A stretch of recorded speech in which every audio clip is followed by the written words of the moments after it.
तमाम नाजरीन को मेरी जानिब से अस्सलाम वालेकुम। उम्मीद करता हूँ कि आप सब बखैर आफियत होंगे। आज दोबारा हम हमारे खिदमतकार की एक नई नशिस्त के साथ आपकी खिदमत में फिर हाजिर हुए हैं। मैं हूँ मोहम्मद हारिस सुरठिया, आपका होस्ट, आपका दोस्त, हमेशा की तरह आपके साथ मौजूद, और मेरे को होस्ट शाजिब खान मेरे साथ आज दोबारा से मौजूद है। आज हमारे जो खिदमतकार हमारे साथ मौजूद हैं वो एक पॉलिटिशियन है, बल्कि मैं ये कह सकता हूँ कि एक न्यू एमर्जिंग यंग पॉलिटिशियन है। इसके अलावा एक सोशल वर्कर भी है और एक प्रोफेशनल शख्सियत हमारे साथ आज मौजूद है। उनका ताल्लुक पाकिस्तान तहरीक इंसाफ से है और वो MPA है सिंध असेंबली में। हमारे साथ मौजूद है शहजाद कुरैशी। अस्सलाम वालेकुम शहजाद भाई।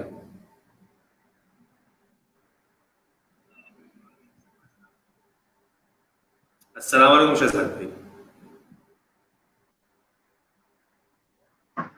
जी। अस्सलाम वालेकुम शहजाद भाई, खैरियत से हैं? जी वालेकुम अस्सलाम। जी कैसे शहजाद हैं, भाई, खैरियत से हैं? सबसे पहले बहुत बहुत शुक्रिया कि आपने हमारे प्रोग्राम में वक्त दिया। और मैं आपसे इस रमज़ान को आप कैसे देखते हैं?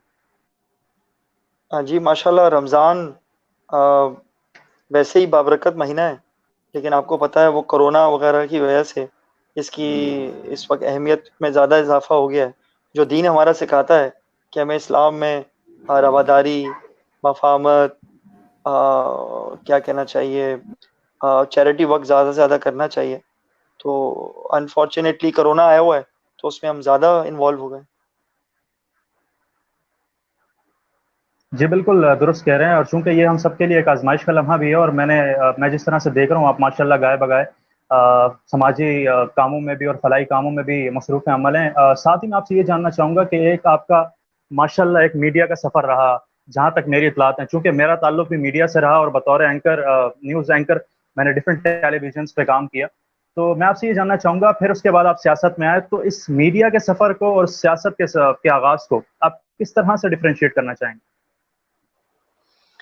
देखिए, आपको पता है कि मीडिया आपको बहुत कुछ सिखाता है, और मीडिया एक ऐसा शहजाद भाई, आवाज़ आ रही है आपको? एक जी, जी, आ रही है। मीडिया एक ऐसी फ़ील्ड है कि मेरा ख़्याल जी, है जी। जो आपको ज़िंदगी के तमाम पहलुओं को, तमाम एस्पेक्ट को आपको बड़ी एक करीब से दिखाता है।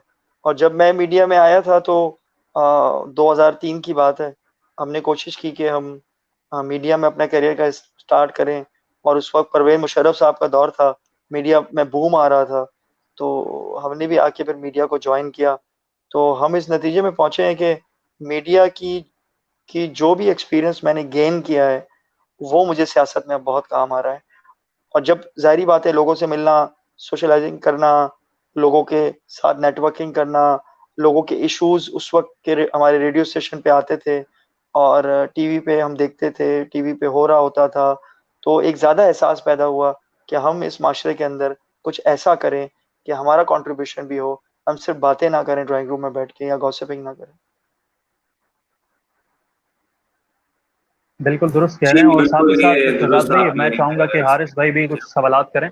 और जी हारिस भाई। क्योंकि मेरा भी शहजाद भाई यही सवाल था, क्योंकि जैसे मैंने आपके बारे में थोड़ा स्टडी किया, तो आपका ताल्लुक क्योंकि मीडिया के फील्ड से रहा और फिर आप सियासत में आए, तो ये दो बड़े मुख्तलिफ प्रोफेशन है, लेकिन नोबल प्रोफेशन है। और मैं ये समझता हूँ कि मीडिया में होते हुए भी आप जो है वो खिदमत कर रहे होते हैं आवाम की, क्योंकि आवाम तक इंफॉर्मेशन पहुंचाना, खबर पहुंचाना भी एक खिदमत है, और फिर सियासत तो है ही खिदमत का नाम। सियासत तो जो है वो है ही एक इबादत।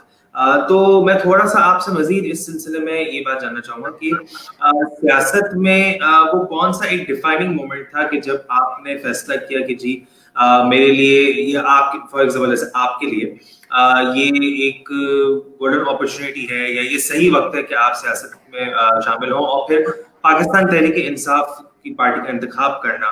तो ये वो क्या सफर था कि जिससे आपका आगाज हुआ और अब तक माशाल्लाह आप इतना जबरदस्त तरीके से चल रहे हैं? इसके बारे में थोड़ा सा, इस जर्नी की, अपने पॉलिटिकल जर्नी की स्टार्ट के बारे में, और जो जर्नी अब तक रही आपकी, उसके बारे में थोड़ा सा मजीद हमें आगाह कीजिए प्लीज। देखिए, मैंने पहले वाले सवाल में जो शाहज़ेब ने किया, उसमें मैंने ये कहा कि हमने मीडिया में बहुत करीब से मसले मसाइल को देखा, हमने लोगों की प्रॉब्लम्स को देखा, हमने ये जो रोज़ाना की बुनियाद पे डेली रूटीन के ऊपर जो हमारे मुल्क के वाक़यात हो रहे थे, उसको बहुत करीब से देखा। एक चीज़ तो है कि मैं मीडिया में होने की वजह से पॉलिटिशियन नहीं बना। मुझे पॉलिटिक्स का जो जर्म्स मेरे अंदर, आप ये समझ लें कि बचपन से ही था। ये जो एक वो कहते हैं ना कि जिसको हिंदी में कहते हैं कीटाणु, ये कीटाणु मेरे अंदर थे। और ओके और ओके। और और और और लोगों में सोशल होने का, चैरिटी करने का, खिदमत खल्क करने का बहुत ज्यादा मुझे शौक भी था। और एक होना चाहिए कि एक बाय बर्थ बिल्टन था। मुझे कहते हैं, गाड़ी आती है तो हम कहते हैं यार कि क्या क्या चीजें इसमें बिल्टन है, तो मेरे अंदर था। अब रही बात ये कब फैसला किया, देखें मेरी तो, मैं एक इंसान हूँ, मैं कोशिश कर सकता हूँ, कामयाबी अल्लाह पाक देता है। ये अल्लाह पाक बेशक। की तरफ से एक ऐसा ग्राउंड बनता चला गया कि इमरान खान साहब, मुझे अच्छी तरह याद है, मैं अपने एक रेडियो स्टेशन था हमारा अपना लाहौर, मैं लाहौर में उसको लॉन्च, मैं चीफ ऑपरेटिंग ऑफिसर था, मैं लाहौर में उस वक्त लॉन्च के लिए गया हुआ था, हमारा अपना लाहौर। उस वक्त खान साहब का जलसा हो रहा था। खान साहब को लाइक तो हम शुरू से करते थे, उनके नजरियात को भी लाइक करते थे, उनको फॉलो भी करते थे। लेकिन मैंने उस दिन सोच लिया था कि मैंने पीटीआई ज्वाइन करनी है, मौरूसी सियासत से बाहर निकलना है, लासानियत से बाहर निकलना है, फिरकावारियत से बाहर निकलना है, और पाकिस्तान के में किसी एक ऐसे लीडर को फॉलो करना है जिसको मैं कसम खा के कह सकूं कि वो ईमानदार है, ऑनेस्ट है, और इस मुल्क के लिए दर्द रखता है। सबसे इंपॉर्टेंट चीज ये कि हम मौरूसी सियासत देखते हुए आ रहे हैं पिछले 70 सालों से। मुझे ये मौरूसी सियासत जहर की तरह ना लगती थी। मैं क्यों गुलाम बन जाऊं, मैं क्यों मुगल बादशाहों की तरह लोगों को फॉलो करूं। ये जमहूरियत है, इस जमहूरियत के अंदर सबको मौका मिलना चाहिए। अगर कोई अपनी एफर्ट से ये साबित करने की कोशिश करता है कि मैं लीडर हूं और मुझे फॉलो करो, तो उसके लिए उसके बाप का लीडर होना जरूरी नहीं है, उसके दादा का लीडर होना जरूरी नहीं है। और मैं कभी नहीं चाहूंगा कि मेरा बेटा किसी की गुलामी करे, मेरा बेटा अपनी सोच के हिसाब से अपना लीडर सेलेक्ट करे। जमहूरियत पसंद माशरा है, पाकिस्तान एक जमहूरियत पसंद कंट्री अनफॉर्चुनेटली नहीं बन सका। अब जाके थोड़ी बहुत जमहूरियत मजबूत हो रही है, तो लोगों में शऊर आए, लोग वोट दें और जातियात से बाहर निकले, लसानियत, सिंधी, पंजाबी, पठान, इससे बाहर निकले, फिरकावारियत, शिया, सुन्नी, बरेलवी से बाहर निकले। सिर्फ ये देखें कि मुल्क से मुखलिस हो और मुल्क में बेहतरी लाना चाहता हो। आपने अपने आसपास के नेबर कंट्रीज का भी हाल देख लिया होगा, जहां तासुब आया, जहां फिरकावारियत आई, वो यस। मुल्क डूब गए, तबाह हो गए, बर्बाद हो गए। हमारा मुल्क इतनी प्यारी नेमत है, अल्लाह का दिया हुआ तोहफा है। इस बेशक मुल्क को अगर हमें बेशक। बचाना है, तो ये 40-50 साल से जो मौरूसी सियासत थी, इसको हमें खत्म करना था। बस यही मेरा सही। जज्बा था, और अल्लाह पाक ने कामयाबी दी। माशाल्लाह, नो डाउट, इसमें तो जी कोई दो बिल्कुल राय नहीं शहजाद है कुरैशी कि साहब, खान मेरा आपसे साहब जो है सवाल वो। भी यही था, और चूंकि आपने अपना, जी जी, नहीं नहीं, चूंकि आप आपने अपना कंटिन्यू। जवाब दे दिया है, अब मेरा सवाल आपसे यही था अगला कि आपने सिर्फ तहरीक इंसाफ का इंतखाब ही क्यों किया? जिस तरह से आपने तमाम तर चीज़ों की निशानदेही की, तमाम तर मसाइल की निशानदेही की और मौरूसी सियासत की बात की, तो उसके बाद आपने फिर इस हल्के का इंतखाब किया और इस तरफ आप आए। साथ ही मैं आपसे ये जानना चाहूँगा कि ये जो अभी वबा की सूरत हाल है और ये कोविड-19 के हवाले से जो मामला चल रहे हैं, एक तरफ हम देखते हैं कि हुकूमत की हिकमत अमली है, उनकी पॉलिसीज़ हैं, दूसरी जानिब हम सिंध हुकूमत की जानिब से वफाक और सिंध हुकूमत में आपस में जो है वो लफ्जी गोलाबारी देखते हैं। तो आप इस तमाम तर नौयत को पहले कैसे देखते थे और आज आपका क्या मौक़िफ़ है इस हवाले से? देखें, कोरोना पूरी दुनिया में है, तमाम ममालिक इससे मुतासर हुए हैं, पाकिस्तान से वाहिद कंट्री नहीं है। हमें मुकाबला तो करना है, इससे डरना नहीं है, इससे लड़ना है। और लड़ कैसे सकते हैं हम लड़ इसी तरह सकते हैं कि हम ज़्यादा से ज़्यादा एहतियात करें, लेकिन कारोबार भी खुले रहें। हमारा, आपको पता है कि तरक्की क्या कहते हैं उसको, पजीर ममालिक से हमारा ताल्लुक है। हमारे यहाँ पर लोग रोज़ नौकरियाँ करते हैं, रोज़ खाते हैं, रोज़ जीते हैं, रोज़ अपने घर का खर्चा चलाते हैं। तो हमारे यहाँ तो गुर्बत की सतह से कितने नीचे लोग हैं। और आपको पता है कि यहाँ की में दिहाड़ीदार तबका, ये सारा, ये जो डेली वेजेस वाले लोग, इन सब की भी हमें फ़िक्र करनी चाहिए। खान साहब ने शुरू से बोला कि कोरोना तो आ गया है, हमें इसका मुकाबला करना है, हमें इंशाल्लाह मिल के इसका मुकाबला करना है, लेकिन इसके साथ-साथ मुल्क की मईशत को भी देखना है। आपने देखा होगा रूस, जिसके पास हज़ारों आइटम बम थे, और ममालिक इनके पास हज़ारों आइटम बम थे, लेकिन क्या हुआ? मुल्क टूट गए, क्योंकि मईशत मुल्क चलाती है। अगर पेट में रोटी हो तो आप आवाम को भी हैंडल कर सकते हैं, आवाम में बेचैनी नहीं फैलती है। और पाकिस्तान एक अल्लाह पाक का तोहफा है, तो इसमें हमने शुरू से ये रखा कि खुदारा पैनिक ना क्रिएट करें, कोरोना से मुकाबला करना है, सारी एक्टिविटीज़ करनी है, इक्विपमेंट देना है, डॉक्टर्स की हेल्प करनी है, पैरामेडिकल स्टाफ की करनी है, सब कुछ करना है, लेकिन कारोबार को मुकम्मल बंद नहीं करना। आपने देख लिया कि अब सिंध गवर्नमेंट भी मजबूर हो गई कारोबार को खोलने के लिए। लेकिन मैं फिर कहूंगा, हम नहीं चाहते हर जगह रश हो, हम चाहते हैं ये सूबाई गवर्नमेंट की जिम्मेदारी है कि एसओपीज को फॉलो करवाए और लोगों को पाबंद करे कि जो एसओपीज बनाए गए हैं, ताकि ये लॉकडाउन वापस ना आए और ये बीमारी भी ना फैले, क्योंकि कोरोना एक हकीकत है और कोरोना से हमें मुकाबला करना है। बिल्कुल दुरुस्त फरमाया आपने शहजाद भाई। मैं चाहूँगा कि जितने भी मेरे नाजरीन इस वक्त देख रहे हैं वो कमेंट्स में अपनी राय का इजहार भी करें। कोई सवालात हैं तो वो ज़रूर हमसे कर सकते हैं, ताकि हम शहजाद भाई तक वो सवालात को पहुँचाएं और उनके जवाब भी ले सकें। इसके अलावा शहजाद भाई, मैं आपसे भी रिक्वेस्ट करूँगा कि आप भी ये लाइव वीडियो को अपनी टाइमलाइन पर शेयर ज़रूर कर दीजिएगा, ताकि आपके भी फॉलोअर्स आपको देख सकें और जो भी सवालात हों वो बर वक्त ऐड कर सकें। अच्छा, तो जैसा कि ये बात हुई कि कोरोना के ऊपर ज़रा हुकूमत की जो पॉलिसीज बनी, चाहे वो वफाक की हो, सूबाई हो, हमने एक महाजराई बहरहाल हमने देखी और एक सियासत भी होते हुए हमने देखी। और ये सिर्फ मैं ये नहीं कहूँगा कि ये पाकिस्तान तहरीक इंसाफ या पीपल्स पार्टी का एक आपसी को मसला था, बल्कि हर पॉलिटिकल पार्टी में एक गैप बहुत नजर आया है हमें, कि वो कोई भी एक कौमी पॉलिसी तश्कील नहीं दे सके। इवन एक सूबाई पॉलिसी भी कि चले अगर कौमी सतह पे नहीं बन सके तो सूबाई सतह पे भी लीडर्स इकट्ठे हो जाए और बैठ के कोई एक असेंबली का सेशन हो जाए या किसी किस्म की एक सूबाई पॉलिसी बन सके। आई गेस शहजाद भाई का कुछ नेटवर्क इशू है, इस वजह से वो हमें थोड़ा सा अभी थोड़ा लीव कर गए। मैं उन्हें राब्ता करने की दोबारा कोशिश करता हूँ। Yes, come back. जी बिल्कुल, आप राब्ता करने की कोशिश करें साथ ही। जी जी जी शहजाद भाई, कैन यू हियर अस? जी जी, आपकी आवाज आ रही।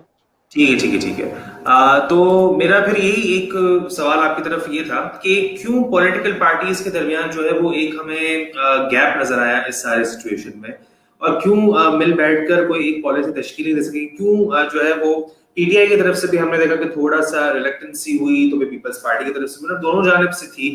तो क्या ऐसा मतलब एक एलिमेंट मिसिंग था कि जिसकी वजह से मिल बैठकर जो है वो एक कौमी पॉलिसी तश्कील नहीं दे सके हम, और इतना डिफरेंस रहा और इस पे इतनी पॉलिटिक्स हुई? क्या वजह रही, आप क्या समझते हैं? प्लीज पे थोड़ा देखें एक बात तो आप लोगों को समझनी चाहिए कि तमाम पॉलिटिकल पार्टीज का एक पेज पे आना इतना आसान नहीं होता है। और ये इसी तरह ही है कि एक मरीज है और मुख्तलिफ डॉक्टर्स उसका इलाज कर रहे हैं, या मुख्तलिफ डॉक्टर से आप ओपिनियन लेने जाएंगे तो हर किसी का ओपिनियन अलग होगा।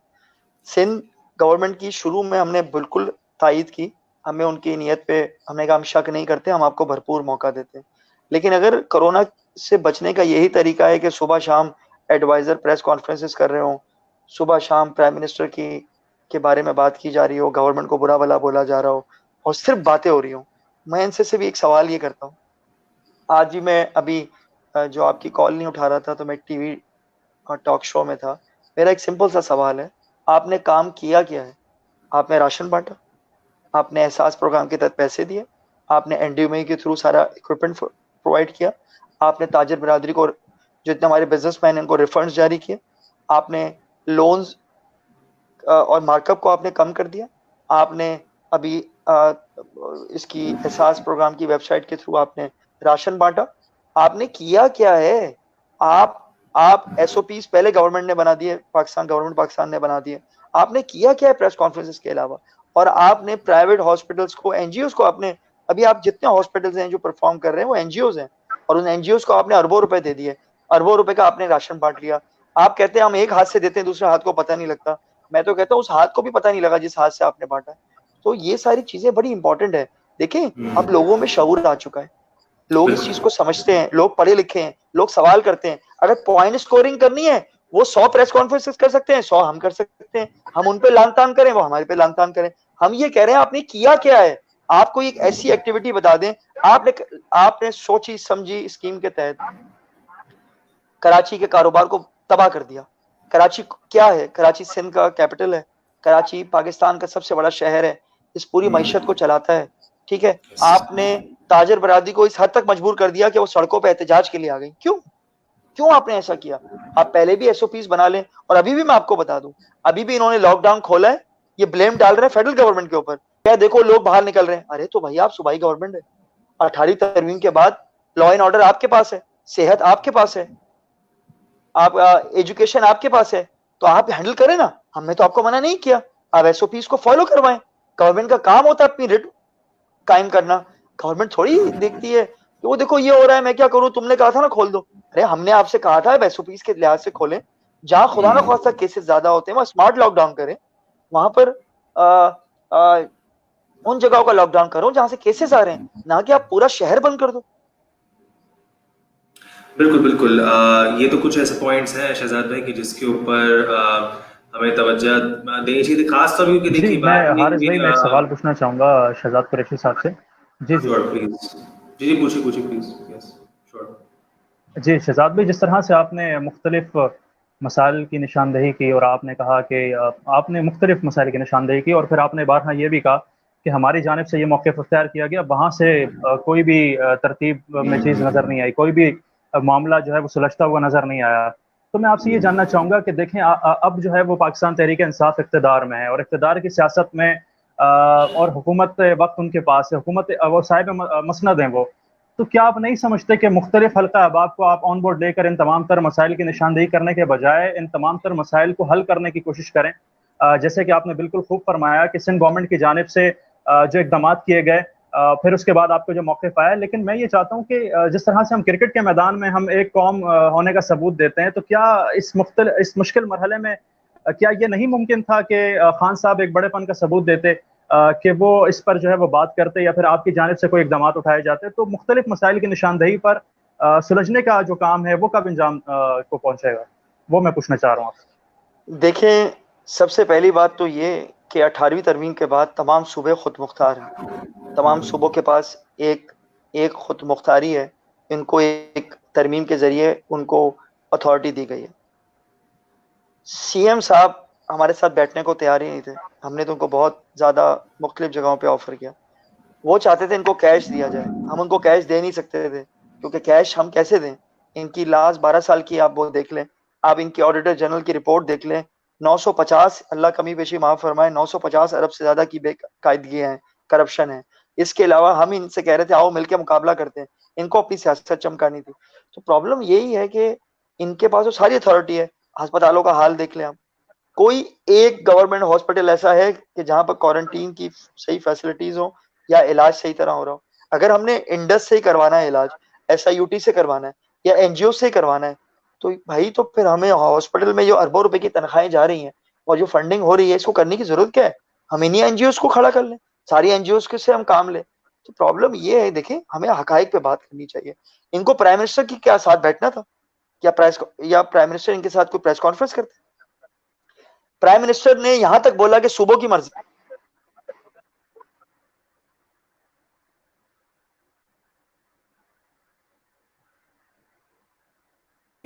जी जी बिल्कुल। अभी लॉकडाउन खोलने का भी बोला जी, कि सूबों की मर्जी है, वो अपने आपको आवाज आ रही है आपको? ये जी एक अच्छे बिल्कुल वजीर आजम बिल्कुल। की पहचान होती जी, है जी, जी, कि आप अपने सूबों के साथ सूबों को खुद मुख्तारी देते हुए कि आप अपने फैसले खुद करें। और ये हमसे क्या चाहते हैं? एहसास प्रोग्राम के 12,000 हम दें, कर्जे हम दें, मार्कअप हम कम करें, कंस्ट्रक्शन इंडस्ट्री के लिए पैकेज हम लेकर आए, ताजर बरादरी को रिलीफ हम दें, सब कुछ हम दें। तो ये ना रेबीज कुत्तों की वैक्सीनेशन ला सके, ना एड्स इन्होंने पूरी फैला दी। आपके सामने लाड़काना में इन्होंने डायलिसिस मशीन एड्स वालों की लोगों को लगा दी। इनके यहाँ वैक्सीनेशन नहीं है, इनके यहाँ लोगों को और मेडिकल जो स्टाफ जो हमारे फ्रंट लाइन सोल्जर हैं, डॉक्टर्स हैं, उनकी तनख्वाहें ये रोक के बैठे हुए हैं। इनका हाल ये है कि हॉस्पिटल जाओ तो बंदा कोरोना के बाद में मरेगा, पहले वो वहां से कोई ना कोई डिजीज लेके आ जाएगा, इन्फेक्शन लेके आ जाएगा तो वो मर जाएगा। मुझे उनका एक एक स्टेट ऑफ आर्ट कोई हॉस्पिटल दिखा दे, कोई इनका स्टेट ऑफ आर्ट। ये बात करेंगे एनआईसीवीडी की, वो किसने बनाया था, कहां से आया? और जो फंडिंग इनकी देख ले, अरबों रुपए की फंडिंग ये कर देते हैं। अस्पतालों का ये हाल है, ना दवाई है, सही है, ना इनके पास कोई प्रॉपर सिस्टम है। डिप्टी कमिश्नर को इन्होंने पैसे देने का बोला कि वो राशन बांटेंगे, वो नहीं बांट सके। और मैं तो कहने की कोई एक काम तो इनको बता दें। हाँ, करप्शन में they are perfect, they are very good in press conferences, they are doing press conferences on daily basis. बस ये इनका कारनामा है, एक को सुबह बिठाते हैं, एक को दोपहर बिठाते हैं, एक को शाम बिठाते हैं, और इनका अमली काम से कोई ताल्लुक नहीं है। एजुकेशन देख लें, अभी अभी आपने देखा होगा टेलीविजन के ऊपर सईद गनी के स्कूल्स के अंदर मतलब माजरत के साथ जानवर बंधे हुए, गधे बंधे हुए। स्कूल्स का ये हाल है कि कोई प्रॉपर सिस्टम ही नहीं है। अभी मैं आपको एक और इंटरेस्टिंग बात बताऊं, शायद आपके इल्म में होगी। दाऊद इंजीनियरिंग यूनिवर्सिटी का टेस्ट हुआ, उस टेस्ट के अंदर जितने A1 A ग्रेड वाले थे हमारे सिंध के, जितने भी थे, खासतौर पे इंटीरियर सिंध के, सब फेल हो गए टेस्ट में, क्योंकि चिटिंग का आपने ऐसा फैलाया हुआ है। आप तो अपनी नस्ल को तबाह कर रहे हैं, आप तो मेरी सिंध की आवाम का बेड़ा गर्क कर रहे हैं, आप सिंध की नौजवान नस्ल को आप उनको बर्बाद कर रहे हैं ये चिटिंग कल्चर लाके। आप कोई सिस्टम, कोई एक महकमा मुझे आप इनका बता दें कि जिसमें इन्होंने कोई अच्छी परफॉर्मेंस दी हो, और जिसमें मैं वो वाहिद आदमी हूं कि अभी आपको पता नहीं आपके इल्म में है या नहीं है, पल्स नाम है या कौन सी एक रिसर्च वो भी हुई है कि कराची में सबसे ज्यादा कोरोना में काम इसने पीपल्स पार्टी, कह रहा हूँ, ला हौला वला कुव्वता इल्ला बिल्लाह, ये अल खिदमत ने किया है या पीटीआई ने किया है। तो ये पल्स वाले हमारे रिश्तेदार हैं, और हमने अपनी मदद आपके तहत किया है। हमने अपने एमएनए और हमारे जो दूसरे मेरे साथ एमपी हैं, खुर्रम शेर जमान और रमजान गांची, इनके साथ मिलके हम 50,000 राशन बांट रहे हैं। हमने अपनी मदद आपके तहत, हमने फूड डिस्ट्रीब्यूशन की है। हमें तो गवर्नमेंट की तरफ नहीं देखा, हमने तो नहीं बोला कि हमें फेडरल गवर्नमेंट से इमदाद चाहिए या सूबाई गवर्नमेंट से इमदाद चाहिए।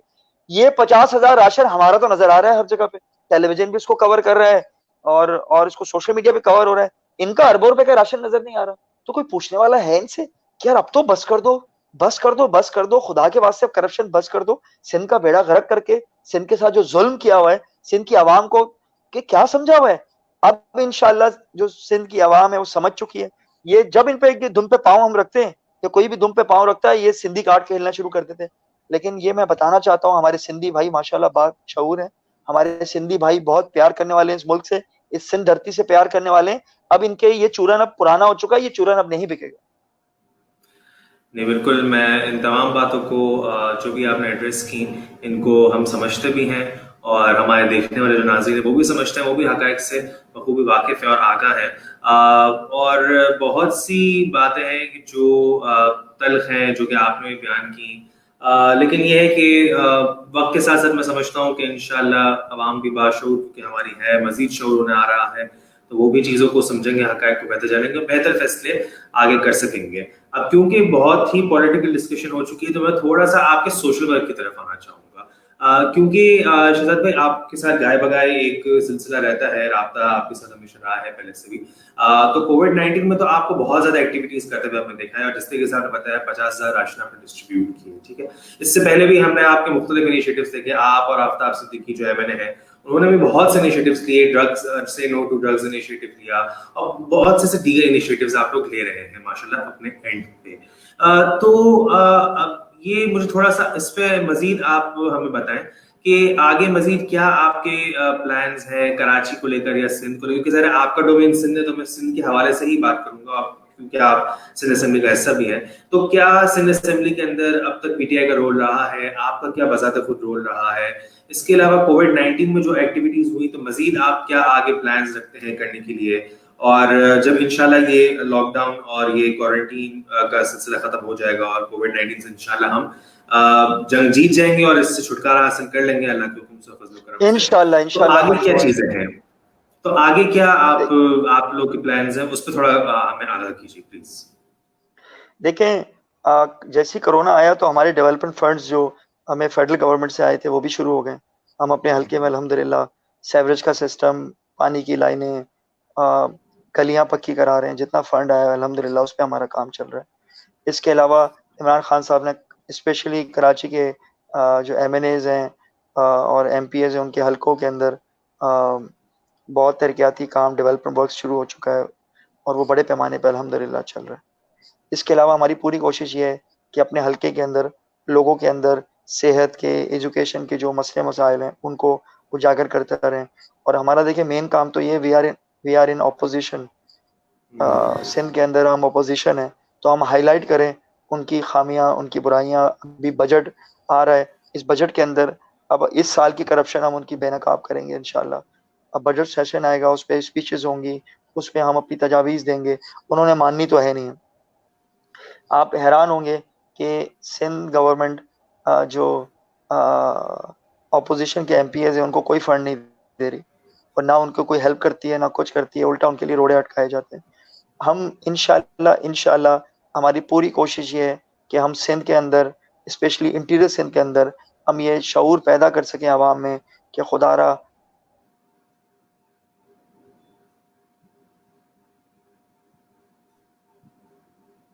अब सिंधी अपने फायदे के लिए खेलते हैं, अपनी जाती अना के लिए खेलते हैं, और जो सिंध के लोग रहने वाले बासी हैं, जो हमारे सिंधी हैं, जो इस कराची शहर में या पूरे सिंध में रहते हैं, इनको ये लड़ाने की साजिशें करते रहते हैं। अब इंशाल्लाह ये कामयाब नहीं होंगे। हमारा पूरा ये है कि हम अपने हलके पे जोर दें। मेरा हलका मेरी जिम्मेदारी है, मेरा हलका वो है। अगर हर MP MNA अपने हलके में अपनी मौजूदगी को और अपनी प्रेजेंस को ज़्यादा से ज़्यादा रखे, तो मेरा ख्याल है लोग भी आपके साथ ताउन करते हैं, लोग एतमाद करते हैं, लोग ट्रस्ट करते हैं, और लोग आपके साथ हर किस्म का ताउन करने को तैयार होते हैं। बिल्कुल बिल्कुल, आपने ये बात तो बिल्कुल दुरुस्त की कि जब लोग अपने ही मुंतखब लीडर्स को अपने दरमियान देखते हैं, जैसा कि आप माशाल्लाह मौजूद भी हैं अपने लोगों के दरमियान, तो लोगों का खुद ही एक कॉन्फिडेंस इम्पोज होता है और लोग जो है वो साथ भी देते हैं, आगे मजीद चलते भी हैं और इनिशिएटिव्स में जो है वो बढ़ चढ़ कर हिस्सा भी लेते हैं।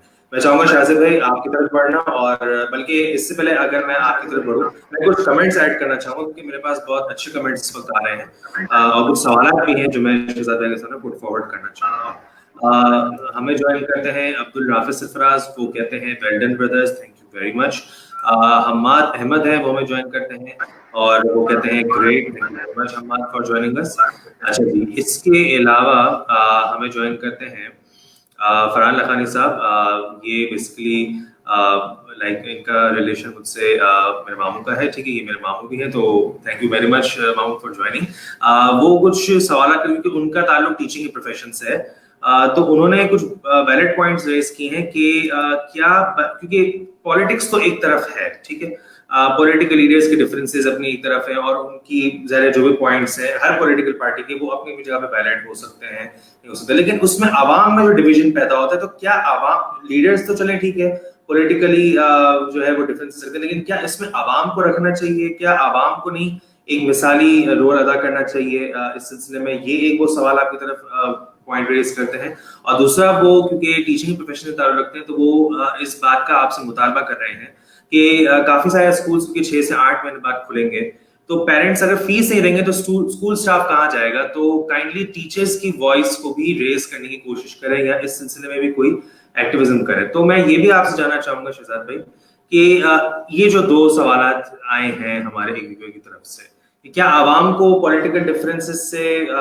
हटकर या इसका हिस्सा ना बनकर अपना किरदार अदा करना चाहिए था, जो कि उन्होंने किसी हद तक किया भी है, लेकिन क्या मजीद बढ़ के करना चाहिए था? और दूसरा कि टीचर्स का भी एक एजुकेशन सेक्टर का जो मसला है उसको कैसे पीटीआई देख रही है, उसको कैसे एड्रेस करी, काइंडली प्लीज इस पे हमें एनलाइटन करें।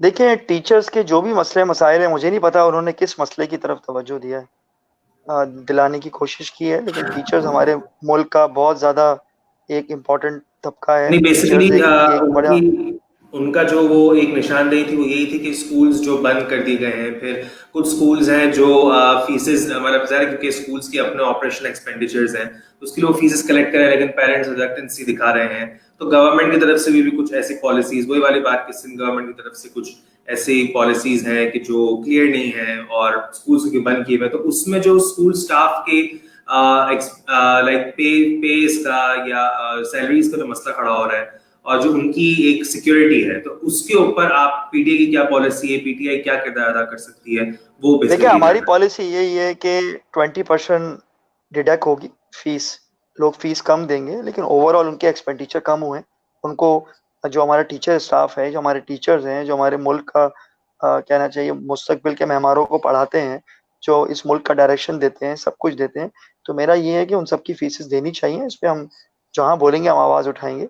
और सबसे बड़ी चीज़ ये कि स्कूल के खर्चे तो कम हो गए, स्टाफ घर में है, बिजली का बिल है नहीं है, और भी बहुत सारे खर्चे नहीं है, तो इसलिए 20% गवर्नमेंट ने कम किए थे, और अच्छी बात है। और मेरा नहीं ख्याल कि ये किसी की भी सैलरी रोक सकते हैं। फेडरल गवर्नमेंट ने भी कहा है कि अगर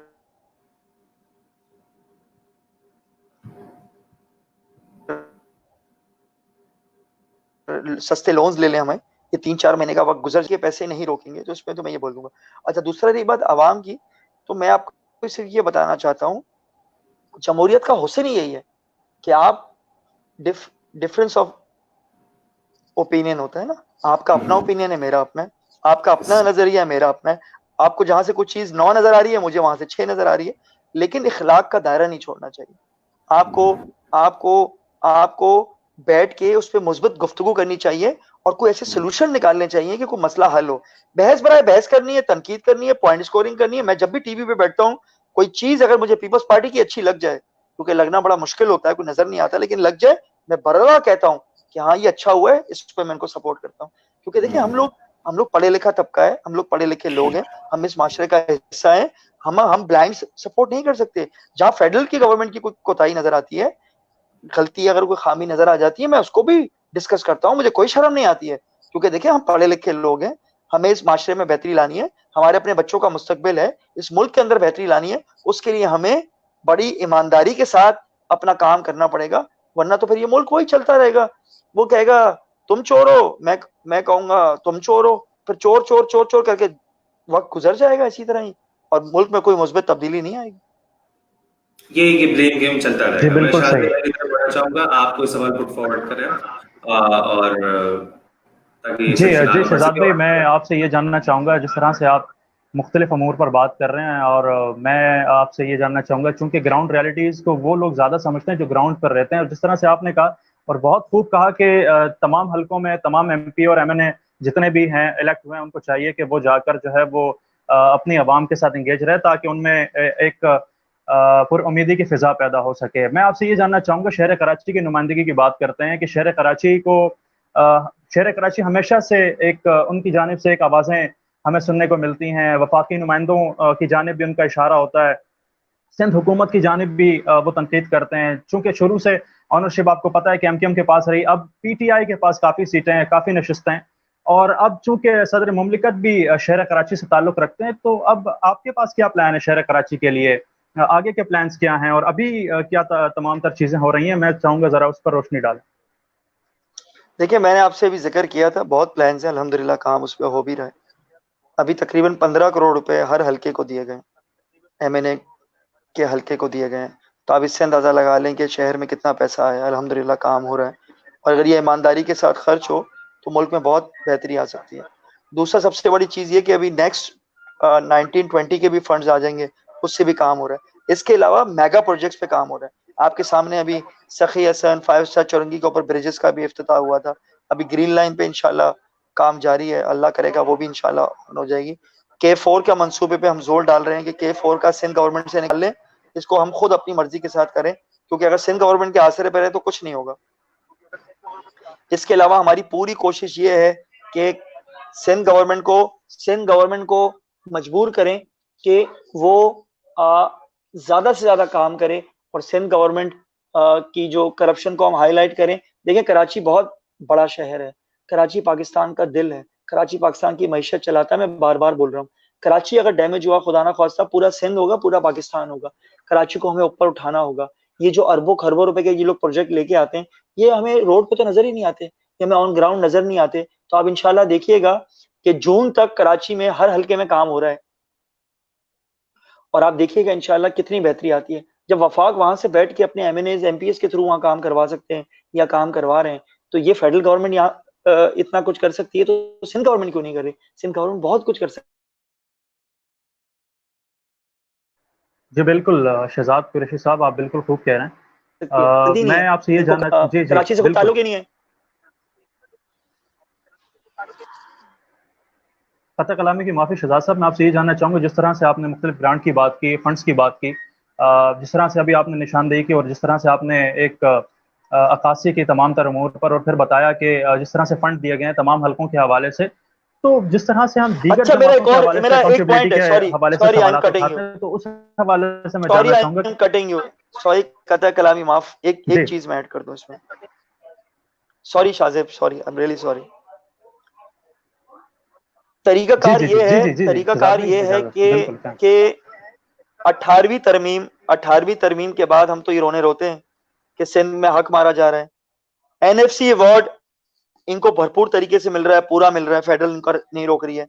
मेरा ये सवाल है इनसे कि ये पीएफसी दे रहे, ये जिले सतह पे, तहसील की सतह पे, तमाम सिंध के अंदर ये बराबर तकसीम कर रहे हैं?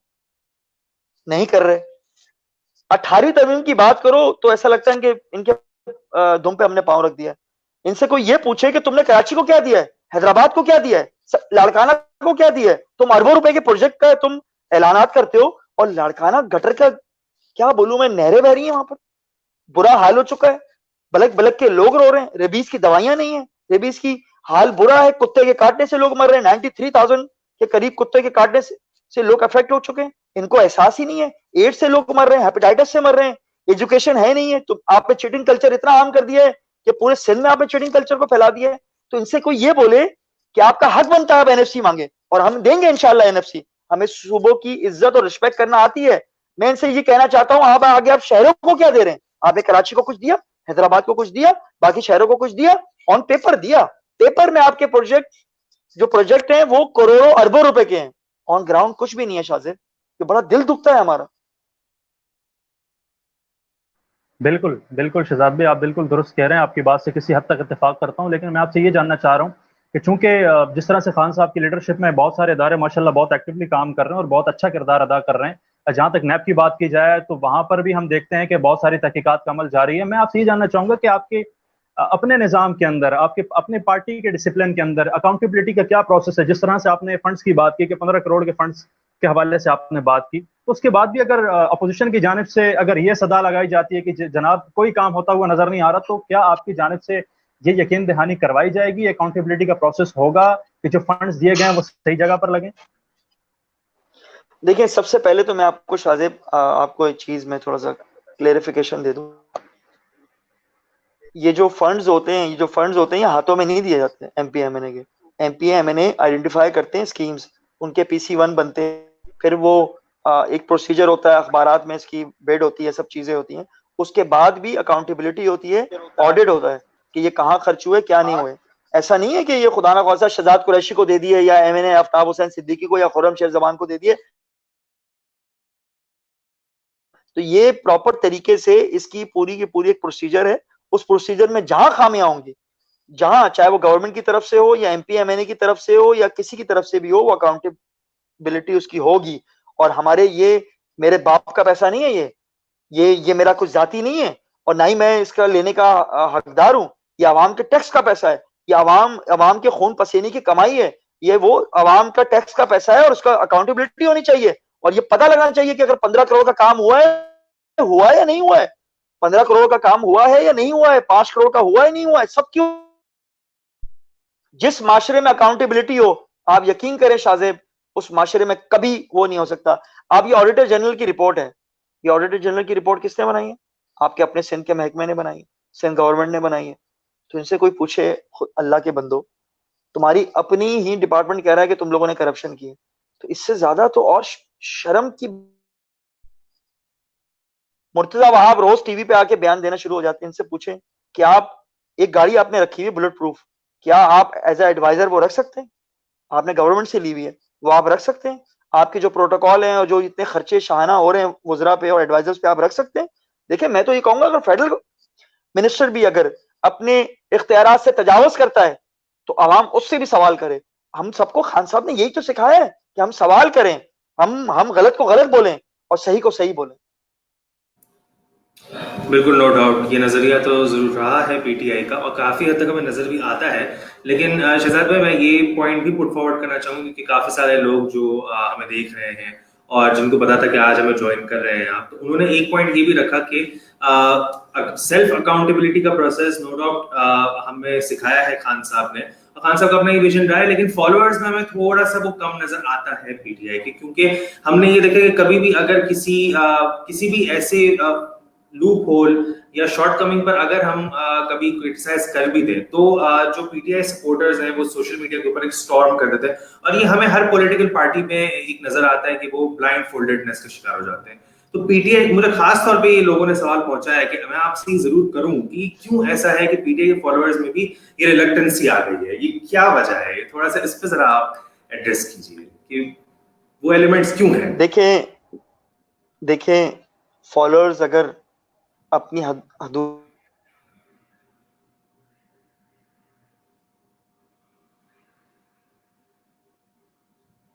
थोड़ा सा कुछ टेक्निकल इशू है, आई गेस वो भी करेक्ट हो जाएगा, ज्वाइन कर लेंगे। जी बाकी जितने ही मैं देखने वाले हैं, मैं उनसे ये चाहूंगा कि वो उसको ज्यादा से ज्यादा शेयर अपनी करें। लिमिट्स क्रॉस करते हैं, गाली गलौज करते हैं, किसी को विक्टिमाइज करते हैं।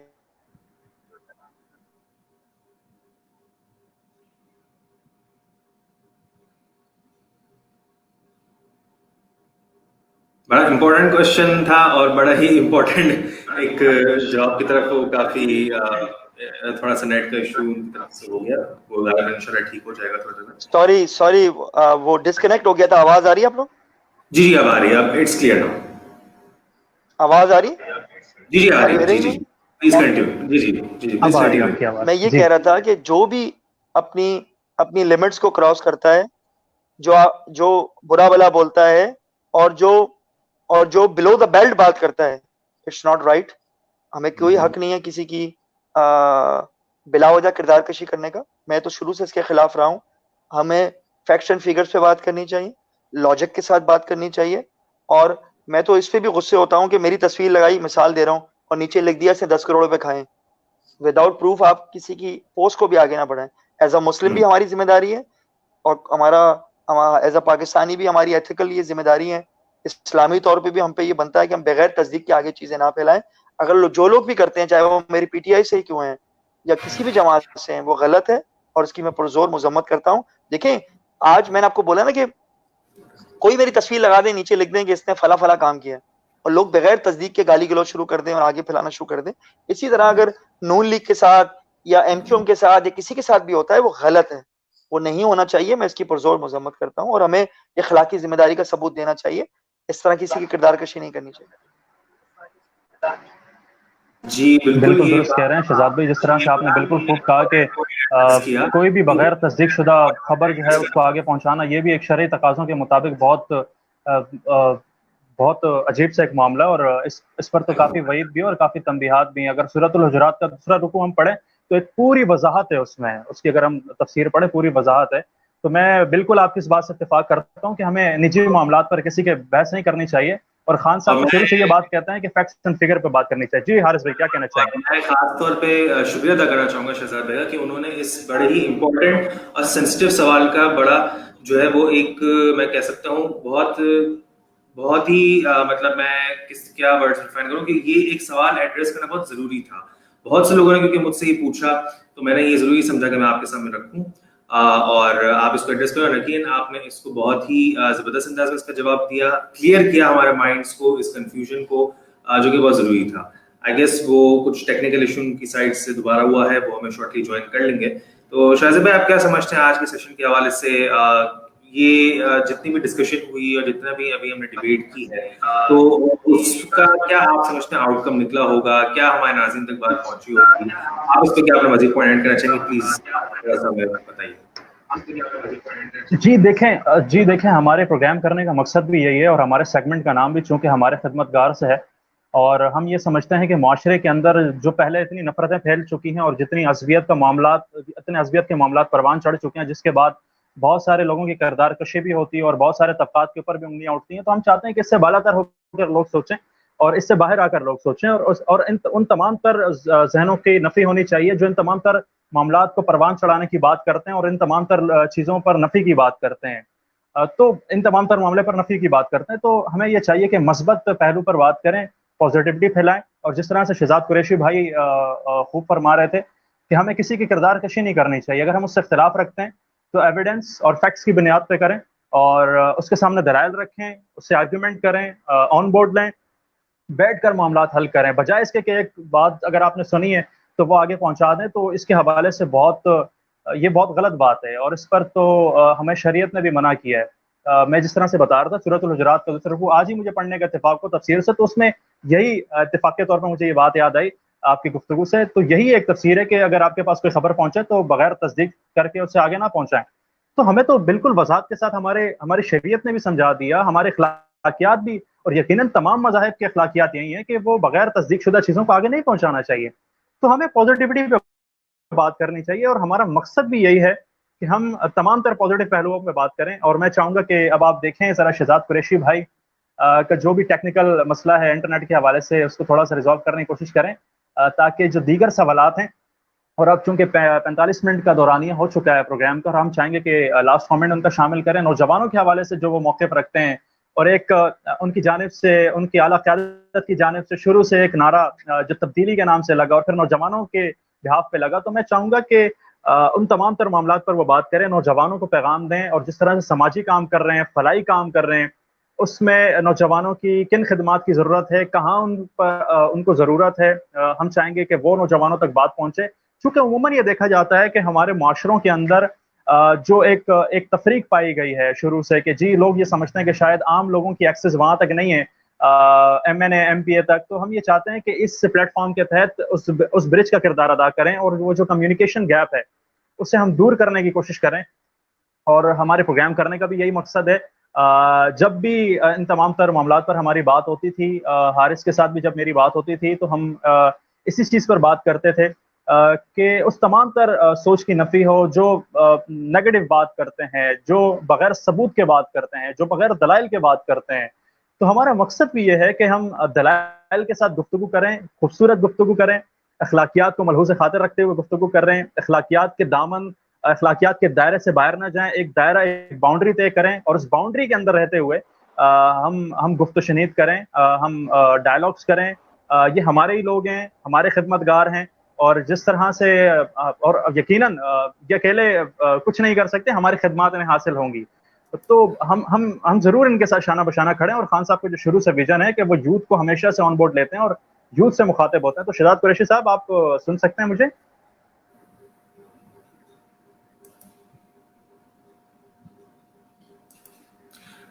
जी शहजाद भाई, कैन यू हियर अस?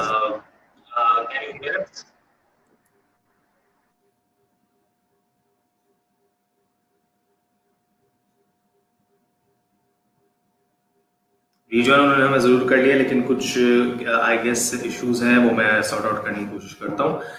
लेकिन जो भी नाज़रीन है, मैं उनको चाहूँगा कि वो हमारे साथ रहें, क्योंकि आगे मैं जो है वो शहजाद कुरैशी साहब से ना सिर्फ यूथ के हवाले से, आप कमेंट शामिल करें हारिस भाई जब तक। क्योंकि कमेंट्स भी हमारे पास आ रहे हैं, तो मैं चाहूँगा कि आप शहजाद भाई से हम क्योंकि एंडिंग नोट की तरफ भी पढ़ें, और कुछ एक दो ऐसे इंपॉर्टेंट सवाल होते हैं जो उनकी तरफ हम मजीद पुट फॉरवर्ड करें। शहजाद भाई, क्या सुन सकते हैं आप हमें?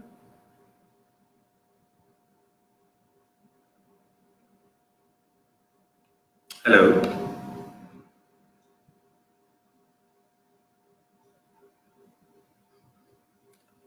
आज थोड़ा सा जो है वो नेट हमें थोड़ा सा टेक्निकल मसला है, टेक्निकल एस्पेक्ट्स थोड़ा सा हमें धोखा दे रहे हैं, क्योंकि जब भी मैं ये समझता हूँ कि शहजाद भाई ने कुछ ज्यादा ही तल्ख बातें कर दी हैं। मुझे लगता है कि वो तल्ख बातें जो हैं, मैं बिल्कुल वही कहना चाह रहा था कि जब तल्ख हकायक की बातें हों, जब हकायक की बातें हों, जब सच्चाई की बात हो, तो रेजिस्टेंस हर तरफ से आती है, और आज टेक्निकल एस्पेक्ट्स जो है वो हमें रेजिस्ट कर रहे हैं। तो मैं समझता हूँ कि आज हमारी जो गुफ्तगू हुई है वो बहुत प्योर हुई है, ऑन स्पॉट थी, स्पॉन्टेनियस थी, और तमाम सच्चाई के साथ, तमाम खुलूस के साथ हुई है। और जो है यकीन शहजाद भाई ने हमें बड़ा वक्त दिया, बड़ा टाइम दिया, हम उन्हें दोबारा ऑन बोर्ड लेने की कोशिश करते हैं। तो इंशाल्लाह उनसे फिर हम एंडिंग नोट की तरफ चलेंगे। मैं पूरी कोशिश कर रहा हूँ कि उन्हें हम ले सकेंगे इस तरीके से ऑन बोर्ड। कमेंट्स क्योंकि हमारे पास आज जो भी आए उसमें मैं ऑलरेडी ऐड कर चुका हूँ, तो मजीद जो मैं देखने वाले मैं चाहूँगा कि वो कोई क्वेश्चन करना चाहते हैं तो वो जरूर पुट फॉरवर्ड करें। फरहान खानी साहब हमें दोबारा ज्वाइन करते हैं, और उन्होंने दोबारा इस बात को एड्रेस किया है कि बहुत सी स्कूल्स हैं कि जहाँ पर 2-2 महीने इसकी सैलरी नहीं दी गई, लेकिन 20% सैलरी कट्स भी की गई हैं। इसके अलावा जो है कोई ऐसा मतलब कोई किसी से शिकायत नहीं कर सकते, कोई फोरम ही मौजूद नहीं है, और बहुत सी बड़ी ऑर्गेनाइजेशन है जिन्होंने अपनी जो है एम्प्लॉइज को फायर किया है। तो और क्योंकि लॉज आ गए थे, कुछ क्लॉजेस आए थे, कुछ लेटर्स भी आए थे गवर्नमेंट की तरफ से कि जिसपे जो है वो ऐसे तमाम विक्टिम्स की जिनके साथ ये विक्टिमाइजेशन हुई है या उन्हें जॉब से फायर किया गया है, तो कंप्लेंट्स कर सकते हैं, लेकिन उनकी वहां भी सुनवाई नहीं हुई है।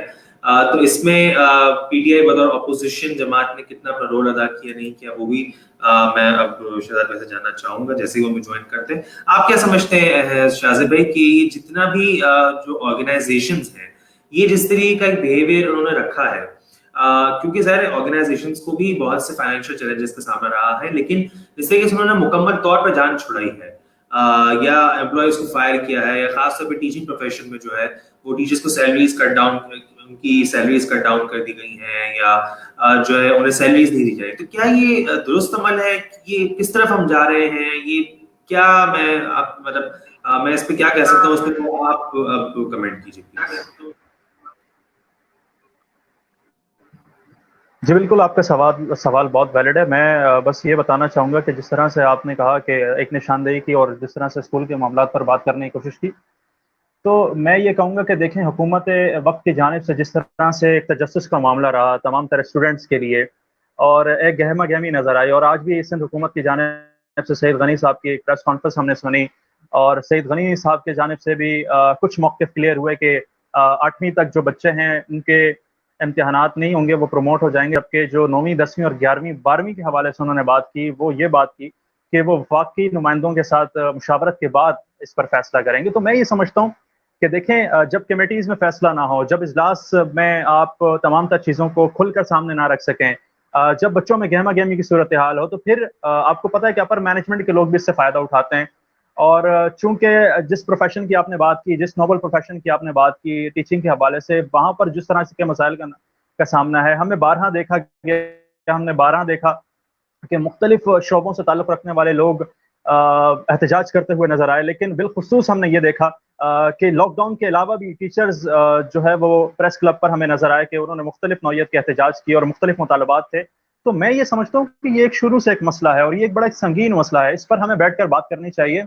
हुकूमती नुमाइंदों की जानिब से भी इस पर जो है वह एक मौक़िफ़ सामने खुलकर आना चाहिए। और जिस तरह से आपने ऑर्गेनाइजेशंस की बात की, एनजीओज़ की बात की, तो देखें, सारा काम अब एनजीओज़ ने नहीं करना, अब सारा ठेका एनजीओज़ ने नहीं लिया। मैं ये समझता हूँ कि इस मुश्किल वक्त में जितना काम एनजीओज़ ने किया है, उतना मैं अफसोस के साथ कहता हूँ कि उतना हमें हुकूमत वक्त की जानिब से उतना काम होते हुए नजर नहीं आया, जितना एनजीओज़ के लोग बढ़ चढ़ कर काम करते हुए नजर आया, जितना उनके अंदर हमने जज्बा देखा, जितनी हमने उनके अंदर एक फ़िक्र देखी, जितनी हमने उनके अंदर एक मोहब्बत देखी, उल्फत देखी, लोगों से प्यार देखा, यकीनन हमें कोई शक नहीं है हुकूमती नुमाइंदों की जानिब से भी यकीनन वो दिन रात काम कर रहे हैं। लेकिन मैं ये कहना चाह रहा हूँ कि जिस की बुनियादी ये जिम्मेदारी है, इस जिम्मेदारी का एहसास होना चाहिए और इन तमाम तर मामलात पर बात करनी चाहिए। तो मैं चाहूँगा कि शहजाद कुरैशी भाई हमें जल्द से जल्द ज्वाइन करें। बहुत सारे सवालात हैं, बहुत सारे मामलात पर लोग गुफ्तगू करना चाहते हैं, बहुत से उनके ज़हनों में सवालात हैं और वो ये पूछना चाहते हैं, अपने हुकूमती नुमाइंदों की तरफ वो देख रहे हैं और वो ये पूछना चाहते हैं कि उनके मसाइल कब होंगे। एजुकेशन सेटअप की बात की जाए, एजुकेशन सेक्टर की बात की जाए, तो वहाँ पर भी बहुत सारे सवालिया निशान हैं। आज हुकूमत सिंध की जानिब से भी जिस तरह से इक़दामात उठाए गए, उसके बाद भी कुछ गहमा गहमी नज़र आती है। मुख्तलिफ पेजेस में देख रहा हूँ एजुकेशन के हवाले से जो काम कर रहे हैं, उन पर भी उनका मौक़िफ़ खुल के सामने नहीं आ रहा, क्योंकि ज़ाहिर सी बात है कि हुकूमती नुमाइंदों की जानिब से वो मौक़िफ़ क्लियर नहीं हो रहा। तो मैं ये चाहता हूँ कि अब इन तमाम तर चीज़ों को ऑन बोर्ड लेकर हम सब मिलकर बैठकर काम करें, ताकि इस मुल्क के मफाद में चीज़ें बेहतर हों, और हम इन तमाम तर मामलात को सुलझाने की कोशिश करें। तो हारिस भाई, क्या मामला है, मैं आपसे भी जानना चाहूँगा। मैं भी इस गहमा गहमी का शिकार हूँ कि बैक स्टेज पे क्या चल रहा है, क्या टेक्निकल मसला है, हमारे लोग भी देख रहे हैं, वो भी ये पूछना चाह रहे हैं। तो आप बताएं कि क्या मामला है, क्या मामला थे पाए शहजाद कुरैशी भाई के साथ आप? जी, क्योंकि जैसा कि मैंने कहा था कि बड़ी तल्ख़ हक़ाइक़ पे बातें हुई हैं, तो टेक्निकल एस्पेक्ट्स जो हमें आज जो है वो टफ टाइम दे रही हैं। शहजाद भाई से मेरा दोबारा राब्ता बहाल हुआ है, वो हमें शॉर्टली ज्वाइन कर रहे हैं इंशाल्लाह, और उनसे फिर हम अब लास्ट कमेंट की तरफ बढ़ेंगे, क्योंकि ऑलरेडी टाइम हम उनका भी ज़्यादा ले चुके हैं, हम अपना भी टाइम काफ़ी ले चुके हैं, नाज़रीन के टाइम में हम काफ़ी ले चुके हैं। लेकिन ये है कि बस अभी वो जैसे हमें ज्वाइन करते हैं तो हम आज आपने मुझे वो न्यूज़ कास्टिंग के दौर की याद दिला दी कि जब स्क्रीन बिल्कुल खाली होती है तो फिर वो खींचना होता है मामला सारा। तो मैं तो भाई वो शॉर्ट फील कर रहा था किसी तरह से। नहीं, और आपने बड़ा ज़बरदस्त तरीके से कर लिया। वैसे ही माशाल्लाह आप प्रोफेशनल हैं, तो आप तो जो है वो आपसे मैं सीख रहा हूँ, समझ रहा हूँ, और यकीनन ये एक जो ऐसा निकला थैंक यू। हम दोनों ने मिलकर उठाया, और हादी भाई का हमें इसमें साथ रहा था, जो हमारे इस रमज़ान ट्रांसमिशन की इनिशिएटिव है। तो यकीनन हमने इससे बहुत कुछ सीखा, समझा। बहुत अच्छे गेस्ट हैं हमारे पास और बहुत उनसे एक मुफस्सल और मुदल्लल जो है गुफ्तगू होती रही। आज भी एक बड़ी ज़बरदस्त गुफ्तगू हुई, लेकिन यही हुई बात है कि कुछ चीज़ें हैं कि जो हमें कुछ टेक्निकल एस्पेक्ट्स है कि जिनकी वजह से हमें एक टफ चैलेंज का सामना रहा। वो आई गेस ज्वाइन हमें कर ही रहे। तब तक मैं चाहूंगा शाहज़ाद भाई आप कोई मजीद पॉइंट्स बात करना चाहें यूथ के हवाले से। मैं आपसे ही जानना चाहूंगा। चले फिर मैं आपके थोड़ा आज आपसे ही हम थोड़ा सा इंटरव्यू कर लेते हैं। आज हमारे पास 2 मेहमान समझे मौजूद हो गए। एक तो शहजाद भाई है, वो हमें शॉर्टली ज्वाइन कर लेंगे, लेकिन एक है आप, ठीक है। तो आप अभी हम थोड़ी देर के लिए आपको, बल्कि नहीं, अब आपको मेहमान नहीं बना सकते क्योंकि हमारे जो मेहमान है वो आ चुके हैं शहजाद भाई। मैं उन्हें ऐड करना चाहूंगा। जी शहजाद भाई। जी अस्सलाम। सॉरी भाई, ये इंटरनेट के प्रॉब्लम्स और चीजें, असल में मैं रहता क्रीक विस्टा में हूँ, तो इस क्रीक विस्टा के अंदर फोन के सिग्नल्स भी नहीं आते और ये इंटरनेट का भी प्रॉब्लम होता है। अब मैं डेटा से आया हूँ क्योंकि आपने अच्छा मशवरा दिया था मुझे। नहीं वो नो इश्यूज शहजाद भाई। मैं भी माजरत चाहता हूँ कि बड़ा ये जो है वो मतलब हमारी इतनी अच्छी इंटरेक्शन चली थी, इतनी अच्छी गुफ्तगू चली थी, उसके अंदर इतना डिस्ट्रप्शन आ गया। लेकिन अब जो है वो आप हमारे साथ दोबारा आ गए। बहुत शुक्रिया कि आपने हमें इतना वक्त दिया और आप हमारे रिक्वेस्ट पे दोबारा हमें रिज्वाइन किया।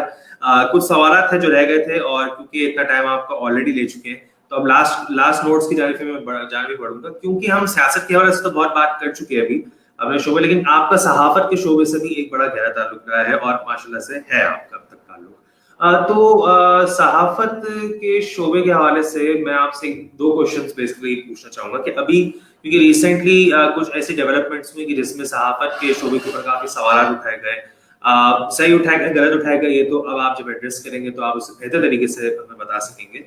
तो क्या सहाफत वाकई येलो जर्नलिज्म हो चुकी है अब, या अभी भी कुछ ऐसे सहाफी हैं मौजूद कि जो सच्चाई पर, हकायक पर जो है वो बात करते हैं और अनबायस्ड होकर जो है वो एक सहाफत करते हैं? तो एक तो आप इसके ऊपर एड्रेस कीजिए, इस पॉइंट को जैसा आप एड्रेस कीजिए। दूसरा ये कि जो यंगस्टर्स हैं जो सहाफत के शोबे में आना चाहते हैं, तो आप उनको जो है वो क्या स्टेप्स एंड एक्शंस रिकमेंड करेंगे? क्या उन्हें आप सजेशंस देंगे कि किस तरीके से वो सहाफत के शोबे को ज्वाइन कर सकते हैं, और क्या वो एक उनके लिए आप गाइडलाइन, एक 1 लाइनर गाइडलाइन देंगे कि जिसको वो जो है कैच कर ले और उसी को सारी जिंदगी अपने साथ लेके चलते रहे सहाफत के शोबे में अगर वो आते हैं? प्लीज इस पे जरा आप एड्रेस देखें जो सबसे ज्यादा इम्पोर्टेंट वो चीज ये है कि मैं तो खैर चैनल का ओवरऑल सीईओ था, तो उसमें सब चीजें आ जाती थी। सहाफी हो, कोई भी इदारा हो, कोई डिपार्टमेंट हो, कोई भी फील्ड हो, अच्छे बुरे लोग हर जगह पे होते हैं। ये वही सहाफी हैं जिन्होंने हमेशा मार्शल लॉ के खिलाफ जद्दोजहद की, अपने अपने अपनी अपनी क्या कहना चाहिए, जान और माल की कुर्बानियां दी। सहाफी एक बड़ा मुकद्दस पेशा है। अच्छे लोग भी हैं, बुरे लोग भी हैं, लेकिन मेरा यहाँ तक ये ख्याल है कि हमें अगर बुरे लोग हैं तो उसकी वजह से अच्छे लोगों को नजरअंदाज नहीं करना चाहिए। मेरे जितने यंगस्टर हैं, मेरे जो छोटे समझ लें बहन भाई हैं, या जो हमारी यंग जनरेशन है, वो if they want to join journalism, मैं तो कहता हूँ मोस्ट वेलकम। अच्छे लोगों की हमें ज़रूरत है, ज़्यादा से ज़्यादा अच्छे लोग आएँ और इस फील्ड को वो करें। इसके अलावा थोड़ा सा पहले कमर्शलिज्म कम था, तो अब सहाफ़ी माशाल्लाह, पहले सहाफ़ी बेचारे आपको पता है अपने कलम की इंक भी अपनी जेब से खर्च करते थे, और उस तरह से मीडिया को वो प्रमोशन हासिल नहीं थी, और सहाफ़ी बेचारे बड़ी कुर्बानियां दी हैं। देखिए सहाफ़ियों की कुर्बानियों को तो आप नज़रअंदाज कर ही नहीं सकते। अब सहाफ़ी जो हैं वो सहाफ़ी हैं या एंकर हैं या बहुत डिफरेंट, अब मेरा वो है, मैं ज़्यादा उसमें नहीं जाना चाहता। लेकिन जो प्रोफेशनल सहाफ़ी हैं, जो जो जो बेचारे कुर्बानियां दे रहे हैं, जो अखबारात में हैं, जो टीवी पे भी कर रहे हैं, आप देखें कि उनकी बड़ी एक मुस्बत अप्रोच होती है, एक लॉजिक होती है। गवर्नमेंट पे तनकीद करना सबका हक है। हम भी कोई हमारी भी कोई 100% कोई परफॉर्मेंस नहीं है। जहाँ परफॉर्मेंस हमारी गलत हो, उनका काम है उसको वो करें। लेकिन मेरा ये है कि नियतों का फर्क होना बहुत जरूरी है, नियतों का देखना बहुत जरूरी है। तो मैं तमाम सहाफ़ी बिरादरी को मैं तो कहूँगा सब वेलकम है, सब आएँ, और जो जितने यंग हमारे बच्चे बच्चियां ये दोनों आए। और लेकिन जो थोड़ा सा तबका है, जो काली भेड़ें हैं, उनसे थोड़ा दूर रहें और उनको आइडेंटिफाई करें, क्योंकि हमेशा पैसा सब कुछ नहीं होता है, इज्जत बहुत बड़ी चीज होती है। मैं आपको कौन कौन से सहाफियों के नाम लूं जिन्होंने अपनी इज्जतें कायम की हैं, जो जो यकीन करें, मैं आपको क्या बताऊं। आप हबीब जालिब को देखें, फैज अहमद फैज को देखें, आप हमारे और जो दूसरे सहाफी हजरात को देखें, वो पेट पे पत्थर बांधते थे, लेकिन उनके मुंह से, उनके कलम से सिर्फ सच निकलता था। तो हमें सहाफत को तो बहुत प्रमोट करने की जरूरत है, क्योंकि ये जो जर्नलिज्म है, जो मीडिया है, ये एक हमारे माशरे का एक पिलर है, और इस पिलर को इंशाल्लाह हम जितना मजबूत करेंगे उतना हमारा मुल्क मजबूत होगा। इंशाल्लाह इंशाल्लाह, बिल्कुल। बहुत आपने एक मोटिवेटिंग फैक्टर दिया और बहुत ही मोटिवेटिंग बात की आपने सहाफत के हवाले से, और एक बड़ा आपने जो है वो मैं कह सकता हूँ कि न्यूट्रल एक अपना स्टांस पेश किया, और लेकिन बल्कि मैं इसको न्यूट्रल भी नहीं कहूँगा, एक बड़ा आपने स्ट्रेट फॉरवर्ड स्टांस पेश किया कि सहाफत है क्या और क्या होनी चाहिए, जो कि बहुत जरूरी भी था। मैं कुछ कमेंट्स मजीद ऐड करना चाहूंगा, क्योंकि जब मतलब आप हमारे साथ मौजूद नहीं थे तो बहुत से लोगों ने हमें मजीद भी कमेंट्स किए। तो काशिफ इकबाल साहब हमें ज्वाइन करते हैं, वो कहते हैं अस्सलाम वालेकुम। वालेकुम सलाम, बहुत शुक्रिया ज्वाइन करने के लिए काशिफ साहब। वालेकुम फिर अस्सलाम। काशिफ साहब जो है वो मजीद कहते हैं कि हमें चाहिए कि हम सब मुत्तहद हो जाएं और हुकूमत से कोई तवक्को ना रखें, और जो भी मेरे ख्याल से मतलब वो यही कहना चाह रहे हैं कि जितना भी मिसमैनेजमेंट हुई, चाहे वो सिंध गवर्नमेंट की तरफ, क्योंकि सिंध गवर्नमेंट की तरफ से खास तौर पे जो भी मामला रहे, तो उस पे तनकीद और बहस करने के बजाय हम जो है वो SOPs को फॉलो करें जो भी गवर्नमेंट ने बनाए हैं, और जितना भी एहतियाती तदाबीर बताई हैं उस पर भी हम अमल दरामद करें। इसके अलावा मैं कमेंट ऐड करना चाहूंगा सैयद अब्दुल हादी हसन साहब का, वो कहते हैं ग्रेट। और शहजाद भाई, ये बात मैं आपको बताता चलूं साथ साथ कि ये सैयद अब्दुल हादी हसन हमारे इस अमान रमजान ट्रांसमिशन की इनिशिएटर हैं। उन्होंने इस सिलसिले का आगाज किया था माशाल्लाह, अस्सलाम वालेकुम। जिसमें उन्होंने हमें ऐड किया, और हम उसमें एक से छोटा सा सेगमेंट करें हमारे खिदमतगार, जिसमें हम अपने खिदमतगारों को बुला के खराज तहसीन पेश कर रहे हैं। और यकीनन आज के खिदमतगार आप थे हमारे साथ, बल्कि अभी मौजूद हैं। तो अब मैं चाहूंगा कि हम लास्ट कमेंट की तरफ बढ़ते हैं, और क्योंकि सहाफत पे तो बात हो गई कि सहाफत में भी यंगस्टर्स की जरूरत है। माशाल्लाह आप खुद भी एक यंग हैं और एक एनर्जेटिक पर्सन है, और आपका ताल्लुक भी एक यंगस्टर्स की जमात से PTI।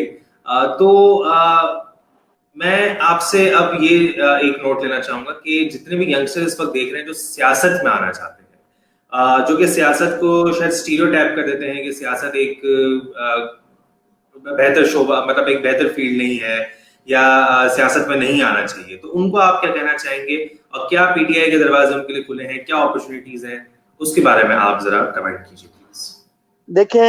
देखें मैं सबको यही बोलूंगा, हम ड्राइंग रूम में बैठ के कब तक बातें करते रहेंगे।